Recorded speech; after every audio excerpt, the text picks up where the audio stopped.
스티브 잡스는 글로벌 IT 기업 애플의 창립자일 뿐만 아니라 현재의 디지털 시대를 상징하는 역사적 인물로 평가되고 있습니다. 그는 애플을 창업한 후 매킨토시 컴퓨터를 통해 개인용 컴퓨터가 대부분의 가정에 보급되도록 했죠. 뿐만 아니라 그는 아이폰을 통해 스마트폰이 대부분의 사람들에게 보급되도록 하여 오늘날의 모바일 시대를 만들었습니다. 창의적인 제품을 통해 인류의 삶을 두 번이나 바꾸었기에 스티브 잡스는 21세기 혁신의 아이콘과도 같은 인물이라고 할 수 있죠.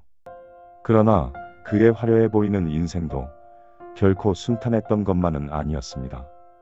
그가 매킨토시를 선보이고 대대적인 성공을 거두고 난 후에 매킨토시의 문제점이 발견되어 매킨토시의 판매량은 급속히 줄었죠. 그리고 그는 애플을 위기에 빠뜨린 사람으로 지목되어 1985년에 애플의 경영진으로부터 쫓겨나게 됩니다. 이후 그는 넥스트란 회사를 세우고 픽사를 인수하죠. 그리고 1997년 적자에 시달리던 애플이 스티브 잡스의 넥스트를 인수함과 동시에 스티브 잡스를 애플의 CEO로 부르게 됩니다. 스티브 잡스가 애플의 CEO로 복귀하고 나서의 2년 동안 애플은 자본이 20억 달러에서 160억 달러로 증가하게 되었죠. 또한 스티브 잡스가 보유한 픽사가 제작한 애니메이션들이 연이은 흥행 성공을 거두게 되면서 스티브 잡스는 억만장자가 되었습니다. 그러나 그는 2003년의 암 중에서도 가장 완치되기 힘들다는 췌장암에 걸리고 맙니다. 2004년 수술을 받았고 완치는 아니었지만 이런 모든 과정을 겪고 그는 큰 깨달음을 얻게 됩니다. 그 깨달음 덕분에 그는 많은 것이 바뀌었고 2007년 아이폰을 공개하며 IT 업계에 큰 획을 긋게 되죠. 그의 깨달음은 과연 무엇이었을까요? 2005년 그는 스탠포드 대학교의 졸업식 연설에서 자신이 살아오면서 깨달은 것에 대해서 말하게 됩니다. 제가 살아오면서 깨달은 두 가지를 여러분에게 말씀드리고 싶습니다. 제가 깨달은 첫 번째는 내가 진정으로 사랑하는 일을 찾아야 한다는 것이죠. 저는 운 좋게도 인생에서 정말 하고 싶은 일을 일찍 발견했습니다. 제가 20살 때 부모님의 차고에서 애플의 역사가 시작됐습니다. 10년 후에 애플은 4,000명의 종업원을 거느린 20억 달러짜리 기업이 되었습니다. 그때 애플은 최고의 작품인 매킨토시를 출시했습니다. 그러나 이듬해 저는 해고당했습니다. 내가 세운 회사에서 내가 해고당하다니. 저는 인생의 초점을 잃어버렸고 뭐라 말할 수 없는 참담한 심정이었습니다. 전 정말 말 그대로 몇 개월 동안 아무것도 할 수가 없었답니다. 그러나 제 마음속에는 뭔가가 천천히 다시 일어나기 시작했습니다. 전 여전히 제가 했던 일을 사랑했고 애플에서 겪었던 일들조차도 그런 마음들을 꺾지 못했습니다. 그래서 전 다시 시작하기로 결심했습니다. 당시에는 몰랐지만 애플에서 해고당한 것은 제 인생 최고의 사건임을 깨닫게 됐습니다. 그 사건으로 인해 저는 초심자의 마음으로 돌아가 자유를 만끽하며 최고의 창의력을 발휘할 수 있게 되었습니다. 이후 저는 넥스트 픽사와 사랑에 빠져버렸습니다. 픽사는 세계 최초의 3D 애니메이션 토이스토리를 시작으로 지금은 가장 성공한 애니메이션 제작사가 되었습니다.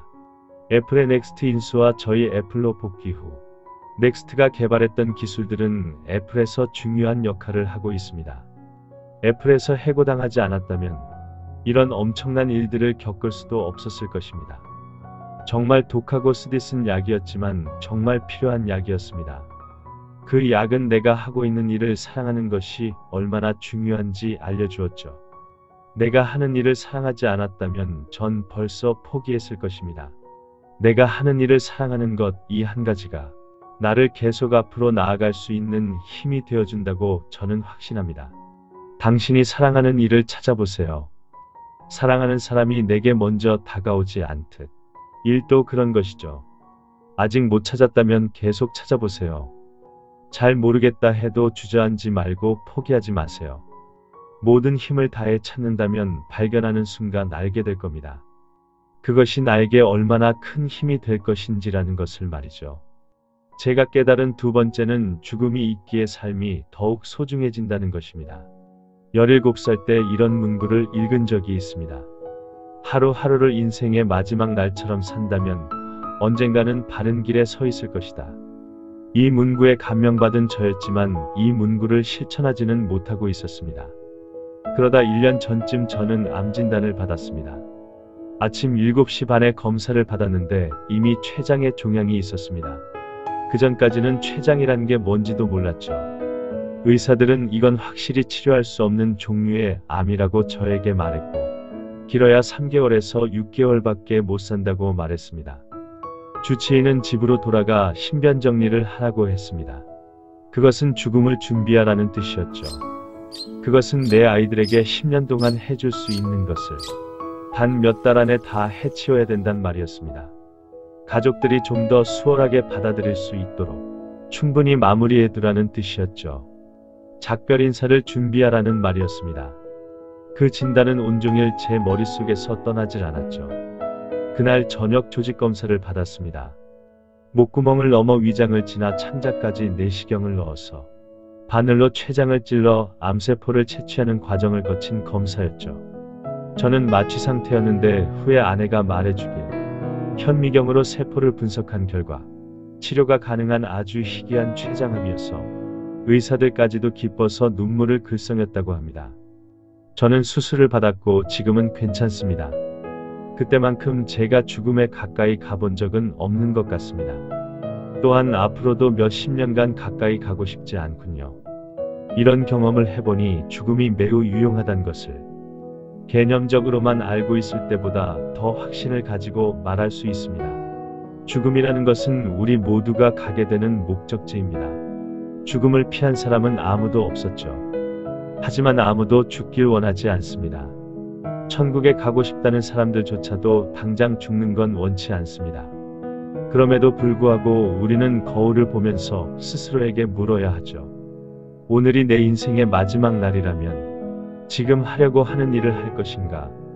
왜냐하면 외부의 기대, 모든 자부심, 실패에 대한 두려움같이 자질구레한 것들은 죽음 앞에서는 모두 밑으로 가라앉고 오직 진실만이 남기 때문입니다.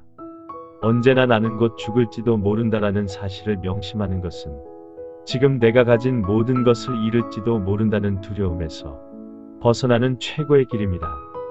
내일 죽는다면 지금 내가 가진 모든 것들은 어차피 모두 다 곧 잃게 되는 것이고 또한 더 이상 잃을 것도 없기에 당신은 당신의 마음이 시키는 대로 하지 않을 이유가 없죠. 당신을 당신 그 자체로 살게 하는 죽음은 삶의 최고의 발명품입니다. 여러분들의 삶은 제한되어 있습니다. 그러니 다른 누군가의 삶을 살면서 낭비하지 마십시오.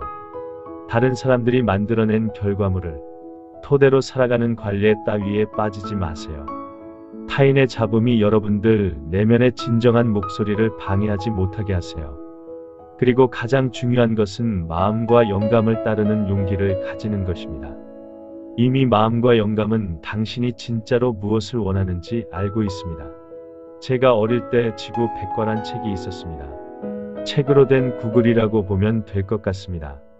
책의 뒤쪽 표지에는 이른 아침에 시골길 사진이 있었는데 모험을 좋아하는 사람이라면 아마도 히치하이킹을 하게 될 만한 그런 길이었죠. 시골길 사진 밑에는 이런 말이 있었습니다. 굶주린 것처럼 계속 추구하고 미련한 것처럼 계속 시도하세요. 그것이 그 책의 마지막 메시지였습니다. And now, as you graduate to begin anew, I wish that for you. Stay hungry, stay foolish. Thank you all very much.